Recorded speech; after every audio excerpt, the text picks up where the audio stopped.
Novel اداس نسلیں by عبداللہ حسین، باب number 24، chapter number 24۔ Save number 19 کا ایک دوسرے اوورسیر کے ساتھ کسی بات پر جھگڑا ہو گیا اور اس نے آہنی جنگلے پر مار کر اس کا سر پھاڑ دیا۔ سزا کے طور پر اسے 2 ماہ کے لیے کوٹری کی قید اور سخت مشقت کا حکم سنایا گیا۔ سزا کے دوران وہ بند دروازے سے ٹیک لگا کر بیٹھا رہتا اور ہر آنے جانے والے کو گالیاں دیا کرتا۔ اس کے چہرے پر درندوں کی سی بہروت اندھی کا اثر نمایاں طور پر بڑھتا جا رہا تھا۔ وہ برسات کا موسم تھا۔ یہ موسم قیدیوں کے واسطے سارے سال میں دلچسپ موسم ہوتا تھا، جب بارش سے دیواروں کا رنگ گہرا ہو جاتا اور آسمان پر بادل ایک دوسرے کے پیچھے بھاگتے اور بہت سی ابابیلیں سروں پر اڑا کرتی۔ برسات کا موسم ان کے لیے رونق اور تبدیلی کا پیغام لے کر آتا۔ بارش صبح سے ہو رہی تھی جب کپڑے سی سی کر نعیم کی آنکھیں اور انگلیاں درد کرنے لگی تو اس نے ایک طرف رکھا اور اٹھ کر ٹہلنے لگا۔ تھوڑی تھوڑی دیر کے بعد وہ رک کر خوشی سے آسمان کی طرف دیکھتا اور پھر چلنے لگتا۔ چلتا چلتا وہ سیو نمبر 19 کی کوٹری کے آگے سے گزرا۔ اس کے دروازے پر تالا لگا تھا اور وہ سلاخوں کے ساتھ ٹیک لگائے خاموش بیٹھا تھا۔ نعیم وہاں سے گزر گیا۔ موسم کی وجہ سے وہ دل میں اپنے آپ کو اس قدر مسرور اور ہلکا پھلکا محسوس کر رہا تھا کہ اوورسیر کا خاموش پتھریلا چہرہ دیکھ کر اسے کوفت ہوئی اور واپسی پر اس نے جیب سے سگریٹ نکال کر اس کی طرف بڑھایا۔ قیدی نے لہجہ بھر کو سنگین نظروں سے سگریٹ کی طرف دیکھا، پھر ہاتھ بڑھا کر پکڑ لیا۔ جب تم نئے نئے آئے تھے میں نے بھی تمہیں سگریٹ دیے تھے، اس کا بدلہ اتارتے ہو، اس نے کہا۔ نعیم نے سنی انسنی کر دونوں سگریٹ جلائے اور دیوار سے ٹیک لگا کر بیٹھ گیا۔ تمہیں بہترین موسم میں قید کیا گیا ہے، اس نے سگریٹ کا کش لے کر کہا۔ موسم؟ اوورسیر نے بے خیالی سے دہرایا۔ اچھا ہے، دیکھ نہیں رہے؟ اس نے باہر دیکھا۔ ہاں اچھا ہے۔ ابابیلیں ہیں؟ ہاں، نعیم نے کہا، بہت سی ہیں۔ اوورسیر سگریٹ کے لمبے لمبے کش لینے لگا۔ نعیم کو اس کے استفسار پر دل میں خوشی ہوئی، کیونکہ اس نے کبھی ان چیزوں، بادلوں، موسموں، پرندوں وغیرہ کے متعلق دلچسپی ظاہر نہ کی تھی۔ دونوں خاموش بیٹھے براندے کی چھت سے ٹپ ٹپ گرتی بوندوں کو دیکھتے رہے۔ سگریٹ ختم کرنے کے بعد نعیم نے اس کی طرف دیکھا۔ تمہاری داڑھی میں پھر سے سفید بال آ گئے ہیں۔ داڑھی میں؟ وہ کچھ دیر تک متفکرانہ طور پر داڑھی کو کھینچ کھینچ کر دیکھنے کی کوشش کرتا رہا، پھر یکا یک آنکھیں نکال کر چیخا، میری داڑھی میری اپنی ہے، تم اس میں کیوں دخل دیتے ہو؟ تم میری عورت ہو کیا؟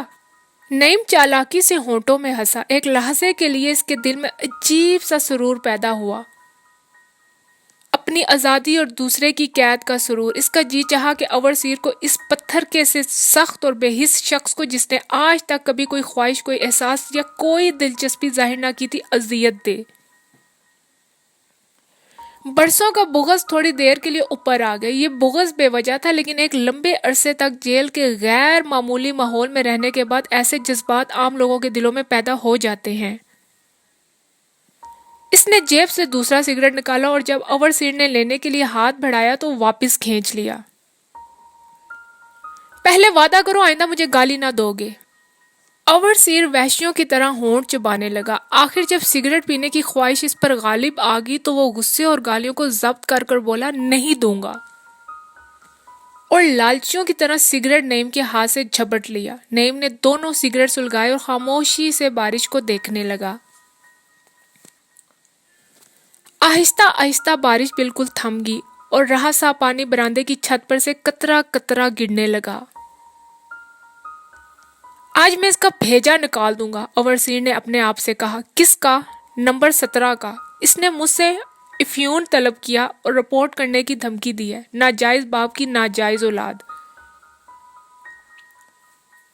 جب دوسرا سگریٹ بھی ختم ہو گیا تو نعیم نے اسے بارش کے پانی میں اچھال دیا اور دھوئیں کے ننھے نرگے مرغولے کو بجھتے ہوئے سگریٹ سے جو اٹھا تھا ہوا میں تحلیل ہوتے ہوئے دیکھتا رہا۔ تمہارا نام کیا ہے؟ پھر اس نے پوچھا۔